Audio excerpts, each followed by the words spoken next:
But everyone must have asked you. I mean, this is a phenomenon. Hey, CrossFit's a very serious, industry.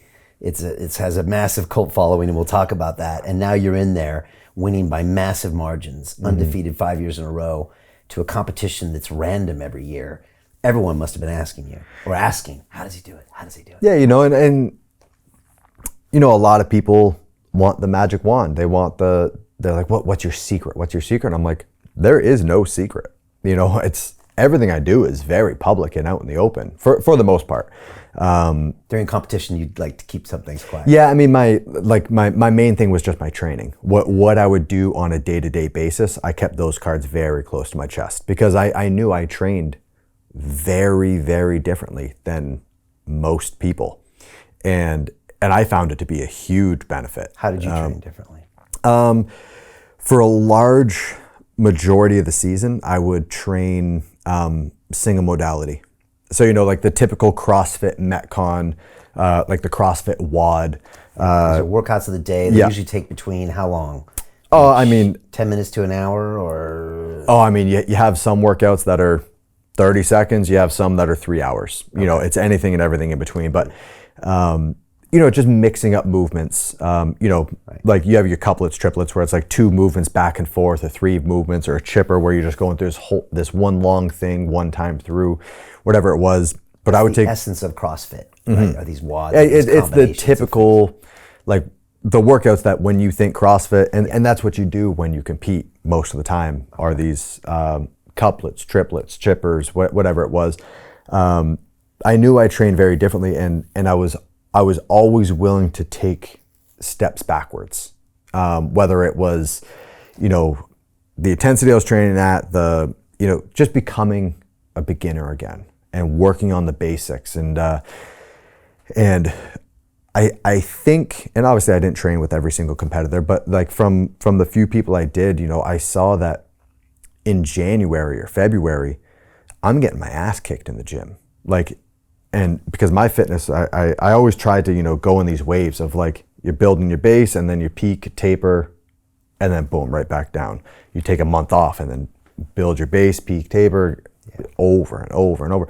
So my fitness level fluctuated drastically. How my body looked through the season fluctuated drastically. Whereas I felt like the common theme was to just operate at peak performance year round, year after year. And to each their own, whatever, it was very, very mentally tough. Coming off a month off and then say going through, a strength phase of training where I'm packing on as much weight as possible. I did it once with deadlifting where I basically just deadlifted.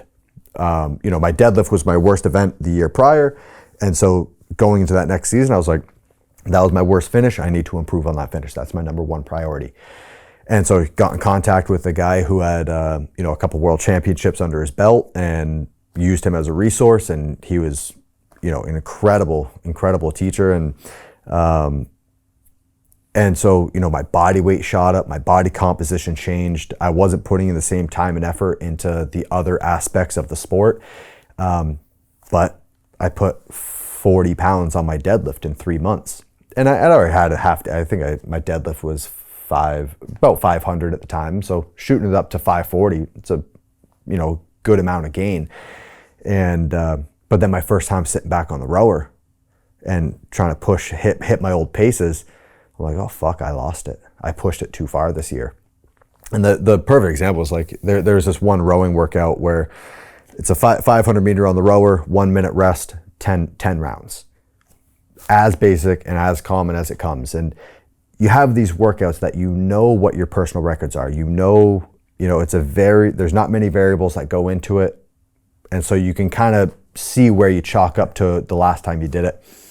And I remember there was one off season, and my aerobic coach was in my garage with me, and I added 10 seconds to my split times, and which is on the Concept 2 rower is the difference of going max effort to casual, basically. And I added 10 seconds on my split time, and I gave up after 7 rounds.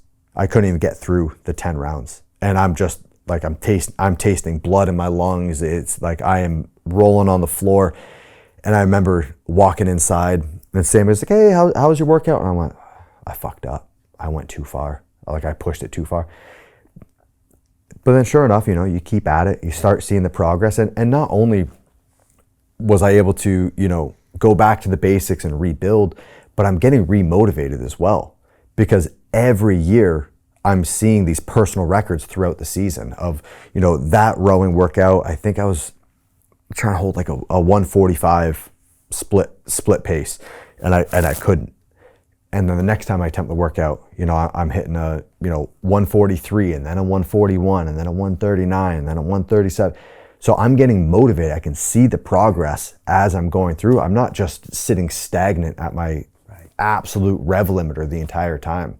So, things like that. But there were times that it was tough mentally of like, you pack on 20 pounds in the off season. You're like, holy shit, ring muscle ups just got a little bit more challenging. Yeah.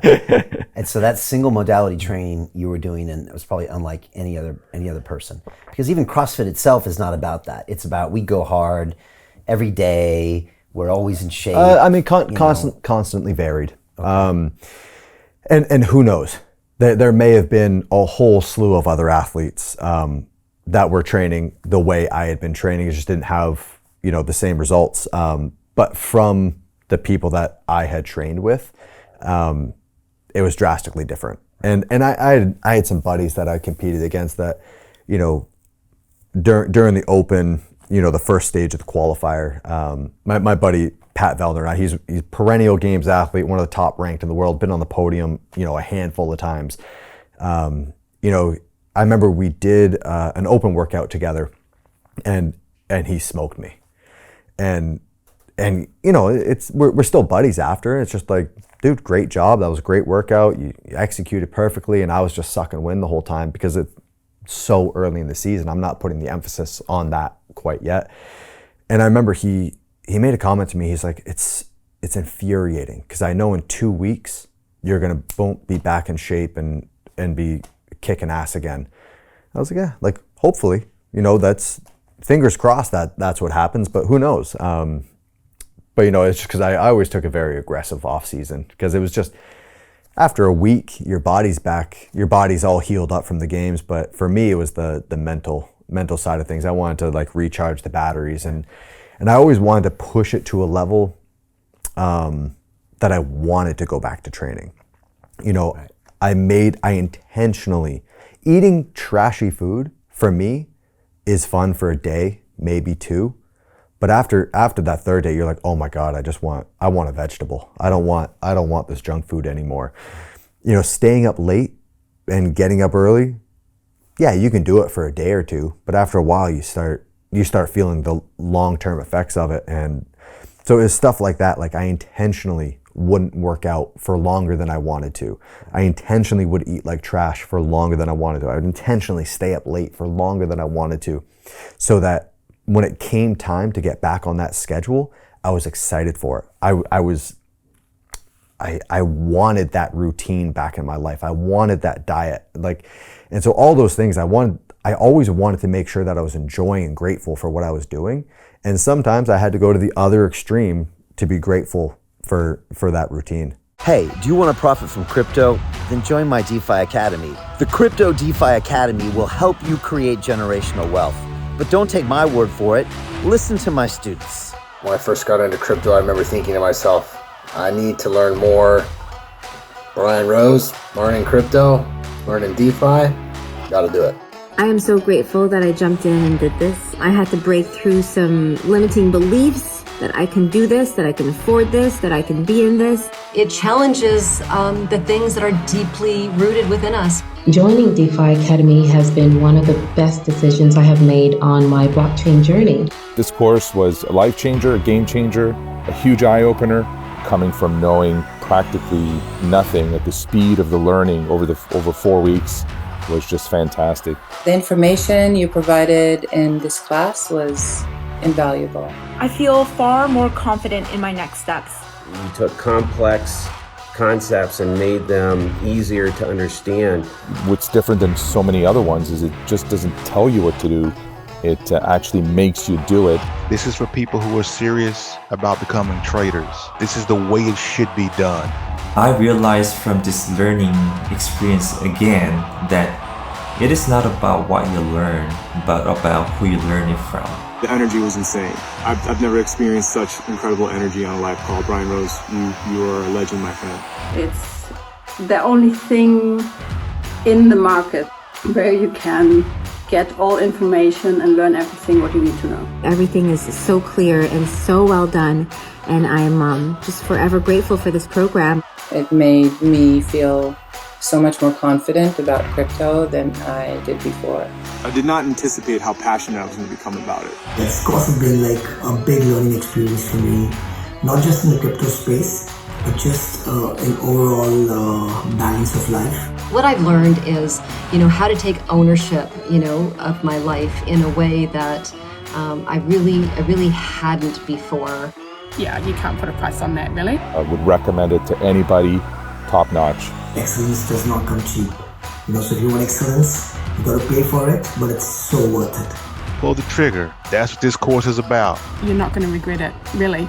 It's amazing. Thank you, Brian and team. So what are you waiting for? Crypto is happening now.